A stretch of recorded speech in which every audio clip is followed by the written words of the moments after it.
इस फिल्म में हम देखेंगे कि इंसान किस हद तक भी बेरहम हो सकता है। कहानी दरअसल एक लेक झील की है। कुदरत का बनाया गया लेक नहीं बल्कि इंसानों का बनाया हुआ। इस लेक के नीचे पहले दरअसल एक गांव हुआ करता था, लेकिन फिर किसी ने ज़रूर दस्ती यहाँ लेक बना दिया। कहा जाता है कि इस गाँव की निशान यहाँ आज भी इस लेक के नीचे मौजूद हैं, और ये खौफनाक बात, जो टूरिस्ट यहाँ पर घूमने आती हैं उनकी भी अजीब तरह से मौत हो जाती है। ऐसा क्यों होता था और इस सब की पीछे की कहानी जानने के लिए बढ़ती है स्टोरी की तरफ। कहानी की शुरुआत में वो एक खूबसूरत लेक दिखाई जाता है जहां एक टूरिस्ट वरूप किश्ती पर ट्रैक के लिए निकला होता है। उनमें एक लड़का अपनी नई दोस्त को इम्प्रेस मुतासिर करने के लिए कहता है, बाहर सुनो, मैंने लाइब्रेरी से इस लेक का पुराना नक्शा ढूंढा है जिससे मुझे पता चला है कि इस लेक के नीचे एक गाँव था। लेक की बनने से पहले लोग वहाँ रहा करते थे और आज भी इस गाँव की घर, उनकी चीजें और भी बहुत कुछ शायद लेकिन नीचे हो सकता है। लेकिन उसकी दोस्त को उसकी बात पर यकीन नहीं होता तो वो कहता है, मैं इधर खोद कर देखता हूँ, अगर तुम भी आना चाहो तो आ सकती हो। जिस पर उसकी दोस्त भी मान जाती है, लेकिन फिर एक लड़की हाथ उठाकर कहती है, मैं भी जाऊंगी। सा ये असल में उस लड़के की बहन है और इसका नाम फैन होता है। इस पर फैन का भाई उस पर गुस्सा होने लगा, कहता है, अगर तुम आना चाहती हो तो दूसरी तरफ पे जाना, मैं इतनी कोशिश कर रहा हूँ अपनी दोस्त को अपीस करने की और तुम मेरी प्लान को तबाह करने पर तुले हो। इस पर फैन कहती है, मुझे तुम्हारे प्लान, तुम्हारी अपीस करने से कोई लीना नहीं है, लेकिन जो तुमने डूबे हुए गाँव की कहानी सुनाई है ना, वो बड़े भी दिलचस्प है, मुझे भी इस डूबे हुए गाँव को देखना है। ये सुनकर इसका भाई भी मान गया और दोनों लीक में छलांग लगा देती हैं। वहां ज्यादा गहराई नहीं होती, इसलिए दोनों थोड़ा और नीचे जाकर तैरने लगे। अपनी तलाश शुरू करते हैं कि शायद इन्हें वहां पर कोई चीज मिल जाए।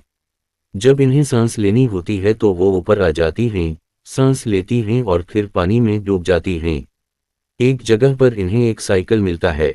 फैन के भाई को एक साइन बोर्ड भी मिला जिससे अब इन्हें यकीन होने लगता है कि यहाँ वाकई कोई गांव था। अब फैन का भाई खुशी से वो बोट उठाता है और ऊपर अपनी दोस्तों को दिखाने के लिए जाने लगता है, पर तभी अचानक एक हाथ इसकी टांग पकड़ लेता है और मैचे खींच लेता है।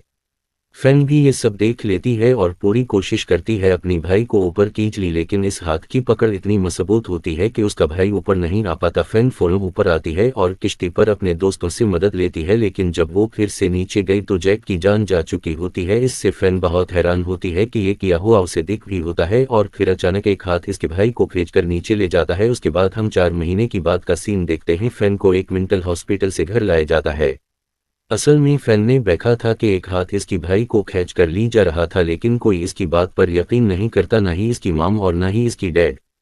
सब ये समझते हैं कि फैन को बहुत गहरा सदमा लगा है और वो उसीलिए ऐसी बातें कर रही है। उसीलिए उसे इलाज के लिए मेंटल हॉस्पिटल बेचा गया था और अब उसी वापस घर लाया जाता है। फैन की डैड एक बड़े नौ फैन को चलाती है, यानी कानून की तरफ से चलाया जाने वाला फैन ऑफिसर। इसलिए हर वक्त अपने बिजनेस में वो मसरूफ रहती थी। दोनों अपने बेटे की मौत से वो दुखी होती हैं, लेकिन वो कोशिश कर रही थी कि वो इस दिख से निकल आए, पर ऐसा होना बहुत मुश्किल था। उधर फैन बहुत उदास होती है। वो अपनी भाई की तस्वीरें देखती है और अपनी माम से पूछती है कि क्या वो भी फैन की फेनरल पर गए थी, कैसे कि उसका फेनरल, उसे दफन वगैरह। इसकी माम जवाब देती है कि असल में तुम्हारे भाई की लाश नहीं मिली थी, इसलिए हमने उसकी पसंदीदा चीजें एक डब्बे में रखकर ही इसका फेंडल कर दिया। जो चीजें उसे सबसे ज्यादा प्यारी थी, जैसे इसके लिखी हुए एसएस जो उसने बचपन में लिखी थे, इसके कार्ड्स और जूते। और फ्रेंड फिर से कहती है, मामी ने देखा था कि एक हाथ बाइक को पकड़ के खींच रहा था और अपने साथ ले गया, लेकिन माम कहती है, मेरी जान, मेरा बेटा, तुम थकी हुई हो, परान करो, सब ठीक हो जाएगा। असल में इसकी माम अब तक फ्रेंड के बात को नहीं मानती। अब जब माम नहाने के लिए गई तो तब से एक हाथ नगला जो माम का हाथ पकड़ लेता है। मोम घबरा कर पलट कर देखती है, लेकिन वहां कुछ नहीं होता। इस वजह से अब मोम को लगने लगा जैसे फन शायद सच कह रही है, इसलिए मोम इंटरनेट पर इस लेक के बारे में सर्च करती है और इन्हें बता जाता है कि वो लेक कसट है, यानी कि शराब पी यहाँ पर अक्सर लोग अजीब तरीके से मौत का शिकार हो जाते हैं। फिर एक हाथ मोम की कुंदे पर आया, वो खफरा कर उठी, पलट कर देखती है तो फन की डैड वहां होते हैं। इन्होंने माम से पूछा, ये तुम क्या कर रही हो?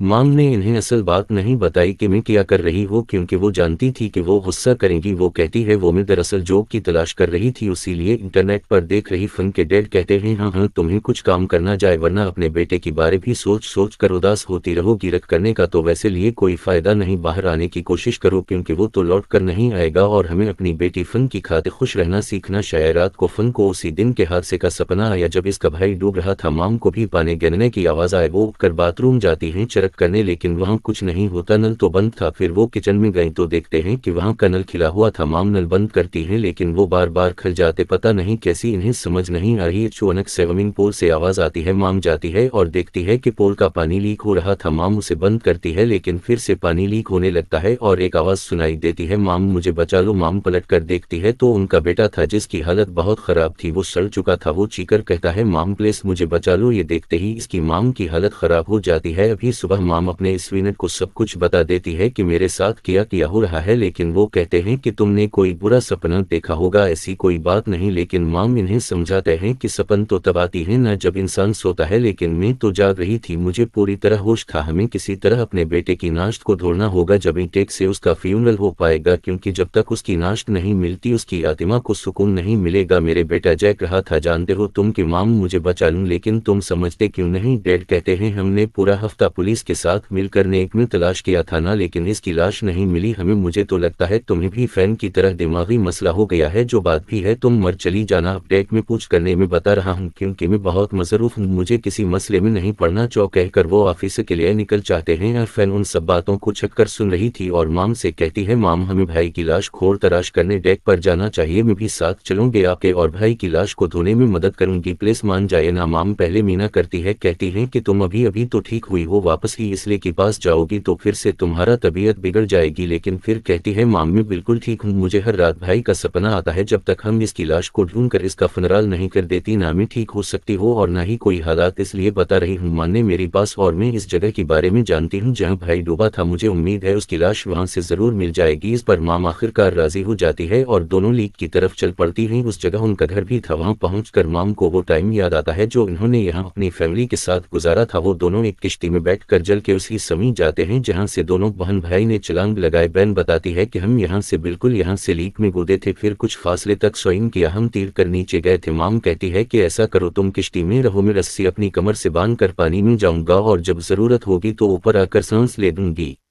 अगर मैं ज्यादा देर तक ऊपर ना आऊं या तुम्हें लगे कि रस्सी उठा गई है तो बिना टाइम गवाए तुम फौरन रस्सी को खींच लेना, ठीक है। इस पर फन भी मान जाती है और माम पानी में तीर कर नीचे जाती है। माम थोड़ी देर बाद ऊपर आकर सांस लेती रहती है, फिर फन की बताई हुई जगह पर कुछ देर स्विम करती है, लेकिन यहाँ माम को कुछ भी नहीं मिलता। माम ऊपर आके कहती है, बेटा क्या तुम्हें यकीन है कि हम सही जगह पर हैं? फिर जवाब देती है, यस माम, मदद आप थोड़ा सा और आगे चलें, वहाँ एक साइकिल होगा, इसके आगे से थोड़ा सा और तहीना है। जब माम वापस नीचे जाती है इन्हीं साइकिल नजर आ जाता है जो ये बात साबित करता है कि वो सही जगह पर हैं। माम आगे टहलती है और देखती है कि पानी की रेचा एक पत्थर का बना हवा बोर्ड है जिस पर 3 लोगों की लाशें बनी हुई हैं, सब लाशें अजीब हालत में, जो इस बात की तरफ इशारा था कि काफी सालों पहले इन्हें यहाँ पाना गया था। दरमियान वाली लाश के गली में एक चैन बंधी हुई थी। माम इस चैन को निकालती है और वापस ऊपर आने की कोशिश करती है, पर अचानक उनका भी पांव एक हाथ ने पकड़ लिया था और वेलकल उनकी बेटे की तरह माम के पांव को भी खींचने लगता है। माम डर की रस्सी खींचती है जिससे फिर समझ आती है कि माम मुसीबत में है। वो जोर सी रस्सी खींचती है जिससे हाथ ने माम को छोड़ दिया और उनकी जान बच जाती है, लेकिन साथ ही उनकी बेटे की लाश भी ऊपर आ जाती है। मोम काफी हैरान रह जाती है, मगर उसका चेहरा पानी में इतने अरसे तक रहने की वजह से अजीब और डरावना लग रहा था। मोम दर्द में डूबी हुई थी, लेकिन कुछ सुकून भी था कि उनका बेटा आखिरकार मिल ही गया। पुलिस और एम्बुलेंस बुलाई जाती है। पुलिस ऑफिसर हैरान थे, वो फन की मोम से कहते हैं कि हम पूरा हफ्ता तलाश करती थी और आपने एक दिन में ही अपने बेटे की लाश को ढूंढ लिया। माम बताती है कि एक और अजीब बात मैंने देखी जो मैं आपको बताना चाहती हूँ, लेकिन अच्छी पत्थर की बलूक के साथ थी, लाशें भी बंधी हुई देखी मैंने। एक लाश के गले में ये चैन थी जो कहकर इन्होंने शरीफ को वो चैन दी। शरीफ कहती है कि ये चैन एक पुराने फैमिली की लगती है, दरअसल लीक वाली जगह पर पहले एक गांव हुआ करता था, शायद इन्हीं में से किसी की हो सकती है ये चैन, और इस चैन पर जिस फैमिली का नाम लिखा हुआ है ना उसी फैमिली की एक बड़ी औरत यहाँ से कुछ दौरे के फासले पर रहती है, आप इसके पास चली जाएं, शायद वो औरत आपको कुछ जानकारी दे दी। वैसे ना मैंने भी सुना है कि ये करफ ब्लैक है, शापित है, मगर मैं ये नहीं जानता कि इसमें किस हद तक सच्चाई। इन बातों से माम इस लैब के बारे में और जाने का फैसला करती हैं कि हमारी बेटे की लाश मिल गई है, तो डैड भी शांत हो जाती हैं। फैन भी अपनी माम से बड़ी खुशी से कहती है कि शुक्र है माम, अब सब ठीक हो जाएगा। फिर वो माम से पूछती है, मगर माम अब हम इस चैन का क्या करेंगी? माम कहती है, बेटा तुम्हारे भाई की सिर्फ अभी लाश मिली है, लेकिन हमें यह भी तो जानना है ना कि अगर इसकी मौत कैसे हुई थी। जिसके बाद वो दोनों उसी बड़ी औरत से मिलने जाती हैं। माम उसे कहती है यहाँ इस लीक में कई लोग मर चुके हैं, तो क्या आप बता सकती हो कि ये सब क्यों हो रहा है? बड़ी औरत कहती है सब लोग बेवकूफ़ हैं, इसीलिए तो ये डूब जाते हैं, इन्हें गहरे जगह पर तैरना नहीं आता, सिर्फ एडवेंचर के लिए कूदते हैं और अपनी जान गंवा देते हैं। तब फैन कहती है ऐसा नहीं है, मेरा भाई बेवकूफ़ नहीं था, वो बहुत अच्छा स्विमर था और मैं भी इसके साथ गई थी। जब हम नीचे थी मैंने देखा कि एक हाथ इसकी टांग को पकड़कर खींच रहा था, उसी वजह से इसकी जान दी। सिर्फ यही नहीं, मैंने वहाँ 3 लाशें देखी जो एक पता की बल्लू के साथ बंधी हुई थी। ऐसा लग रहा था जैसे इन्हें जानबूझकर पानी में डुबोकर मारा गया है। अब वहां बड़ी औरत को वो चैन दिखाती है जो उसने लाश के गले से निकाली थी। बड़ी औरत चैन देखकर समझ जाती है और कहती है कि ये चैन मेरी दादा की थी, यानी कि वो आदमी बड़ी औरत की दादा थी। वो कहती है कि हम उसे गांव में रहते थे जिसके ऊपर ये नेक पहनाया हुआ है, मुझे याद है, और हमारा पूरा खानदान वहां बहुत खुश था। लेकिन फिर एक बड़ा बुज़नसमन जो बहुत अमीर था वहां आया, जो एक डैम बांध बनाकर पानी इकट्ठे करके लीक बनाना चाहता था। लोग कहती थी कि अगर ये डैम बन गया तो उसको बहुत पैसा और शोहरत मिलेगी, इसलिए उसने गांव वालों को जबरदस्ती वहां से निकलने पर मजबूर कर दिया। लोगों को जब कोई रास्ता नजर नहीं आया तो इन्होंने अपना गांव छोड़ना शुरू कर दिया। हमारी घरियां, हमारी जमीनी, हमारी बुजुर्ग लोगों की कब्रें, सब कुछ वही था। लेकिन इस आदमी ने किसी चीज की बरू नहीं की, जबरदस्ती मारपीट करके वो हमें जाने को कह रहा था। जो लोग इसके खिलाफ उठे इन्हें उसने मरवा दिया और मेरी दादाजी भी उनके खिलाफ खड़े हुए थे। एक दिन वो और इनकी 2 साथी अचानक गायब हो गई। आज आप लोगों की बात सुनकर मुझे पता चला कि इन्हें इस पत्थर की बलूक के साथ बांध कर रखा गया था और देरे देरे पानी छोड़ के ये लेक बनाया, जिसने उन तिलों की भी वही मौत हो गई। पत्थर बारी था तो वो बेचारी तीर कर बाहर भी नहीं आ सकती थी। और हाँ, आज भी हम इस डैम को बंद करवाने के लिए केस लड़ रही हैं। फनहेरा से पूछती है ये क्या कह रही हैं? इस बात को लगभग 70 साल गुजर चुकी है और जिस वजनसमेंट की अब बात कह रही है तो वो तो कुक्का मर चुका होगा, तो फिर अब आप किसके खिलाफ लड़ रही हैं? केस तो बड़ी औरत बताती है कि आज भी हम इस डैम को बंद करने के लिए साइन इकट्ठा कर रही हैं और कोर्ट में इस केस को ले जाने की कोशिश की जा रही है। लेकिन जितनी मर्जी हम कोशिश करने, इस अमीर आदमी का खानदान इतना ताकतवर है कि हमारी हर केस पर वो पानी फेर देते हैं। अगर डैम नहीं रहेगा तो ये लीक भी नहीं रहेगा, क्योंकि अगर नेक सो गया तो इस अमीर आदमी की सारी उल्टी हरकतें सबके सामने आ जाएंगी कि वो कितना बुरा और जालिम इंसान था। सब लोगों को पता चल जाएगा कि कितने सारे लोगों को मौत की घट उतार कर बनाया गया है ये लीक। उसी लिए तो इसकी फैमिली वाले ये नहीं चाहकर भी हम मुकाबला नहीं कर सकते। और अब जब वो लाओ फ्यूम का नाम बताती है तो फन और इसकी मम दोनों अगदम हैरानों परेशान हो जाती हैं, क्योंकि वो लाओ फ्यूम फन के डैड का था। जिसके बाद दोनों अपने ले के पास हने घर में आ जाती हैं और तभी वहाँ फन के डैड भी आ गए। कहते हैं कि कहाँ थी तुम दोनों, कितना ढूंढा, मैं नहीं दूंगी, वैसे तुम दोनों इतने पुखलाई हुए लग रहे हो, परेशान हो, क्या बात है? पिंकी मॉम डरीकट कह देती है कि तुम्हारी लोहा फेम क्यों इस डैम का साथ दे रही है? क्यों इस डैम को बंद करवाने के खिलाफ तुम लोग लड़ रहे हो? पिंकी डैड कहते हैं कि मैं ज्यादा कुछ तो नहीं जानता, मगर हम नहीं चाहते कि वो लीक सके, वो लीक बहुत जरूरी है। मॉम गसी में कहती है आफिल ऐसे क्या जरूरत आन पड़ी है आपको लेकी?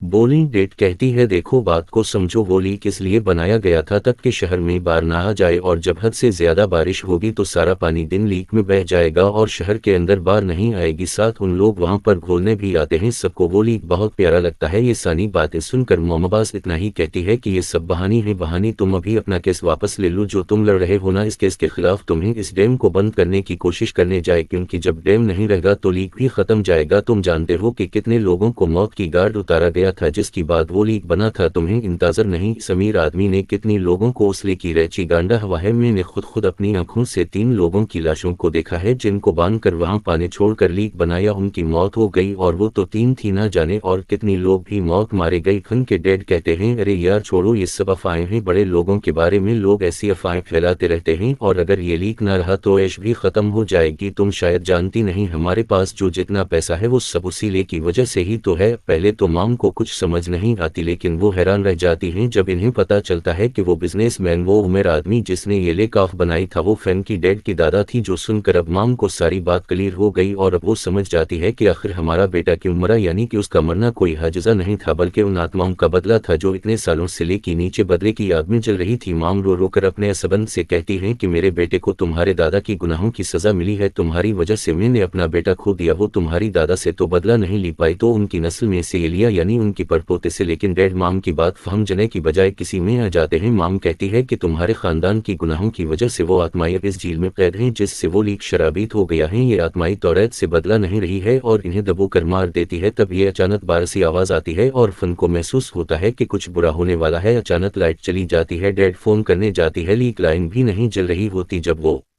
लीक के पास देखते हैं तो आत्माएं लीक से निकलकर बाहर आ रही होती हैं और वो उनके घर की तरफ ही बढ़ रही थी। माम और फन ये सब देखकर काफी डर जाती हैं। डैड को भी अब सबको समझ आ जाता है कि ओमेगोर इसका मतलब है कि दोनों सच कह रही थी और वो भी काफी डर गए। आत्माएं घर को चारों तरफ से घेरी थी। फैन की डैड कोशिश करते हैं इन्हें रोकने की, उनसे लेने की, इन्हें कोई फायदा नहीं होता। अब आत्माएं फैन और इसकी माम को तक कुछ नहीं कहती, लेकिन इसके डैड को उठा ये आत्माएं तौरस से बदला नहीं रही हैं और इन्हें दबोकर मार देती हैं। तब ये अचानक बारसी आवाज आती है और फन को महसूस होता है कि कुछ बुरा होने वाला है। अचानक लाइट चली जाती है। डैड फोन करने जाती है, उन लाइन भी नहीं जल रही होती। जब वो ले के पास देखते हैं तो आत्माएं ले किसी निकल कर बाहर आ रही होती हैं और वो उनकी घर की तरफ ही बढ़ रही थी। मोम और फन ये सब देखकर काफी डर जाती हैं। डैड को भी अब सबको समझ आ जाता है कि ओमेगोर इसका मतलब है कि ये दोनों सच कह रही थी और वो भी काफी डर गए। आत्माएं घर को चारों तरफ से घेरी थी। पेन की डैड कोशिश करते हैं इन्हें रोकने की, उनसे लड़ने की, उंगल कोई फायदा नहीं होता। अब आत्माएं फैन और इसकी माम को तब कुछ नहीं कहती, लेकिन इसकी डैड को उठाकर ले की तरफ ले जाने लगी। फैन और माम चीखती रहीं लेकिन कोई फायदा नहीं होता। डैड को आत्माई ले घर में घसीट कर दबो देती है और इनकी जान चली जाती है, यानी कि आज उनका एक और बदला पूरा हो गया। फैन रोती है कि अब हम क्या करेंगी। माम कहती है कि हमें अब इन गुनाहों को धोना होगा क्योंकि जाने अनजाने में हमारा ताल्लुक इस जालिम सैमने से जड़ चुका है। अब हमें ये केस कोर्ट में ले जाना होगा और उन गांव वालों की आत्माओं को इंसाफ दिलाना होगा। फन कहती है लेकिन माम हम चाहे जितनी मर्जी कोशिश कर लें, जितने भी सिग्नेचर्स इकट्ठे कर लें, ये केस हम नहीं जीत पाएंगी। गवर्नमेंट कभी भी इस डैम को बंद नहीं करेगी और ये राज राज ही रहेगा और हमारे बात पर यकीन कौन करेगा। तब माम कहती है असल में डैम का पानी देरे देरे कम होता जा रहा है क्योंकि बारिश कम जब हो रही है वो जल्दी ही पूरी तरह से सूख जाएगा और पूरी दुनिया को पता जाएगा कि इस नके नीचे क्या सच्चाई छुपी हुई है। सच्चाई जब दुनिया के सामने आएगी तो सब लोग जान जाएंगे कि कितना बड़ा जुल्म हुआ था उन लोगों के साथ, उनसे जिंदा रहने का हक छीन दिया गया था सिर्फ एक बिजनेस फैन की ताकत को बढ़ावा देने के लिए। तब उन लोगों की लाशें और उनकी घर, उनका सब कुछ उस सच्चाई का सबूत बनेगा जिसे कोई झटला नहीं सकेगा। इन्हें इंसाफ मिल जाएगा और ये शाप खत्म हो जाएगा और हमेशा के लिए उनकी भी आत्माओं को सुकून मिल जाएगा। और उनकी इस बात के साथ ही ये कहानी भी इधर ही खत्म जाती है।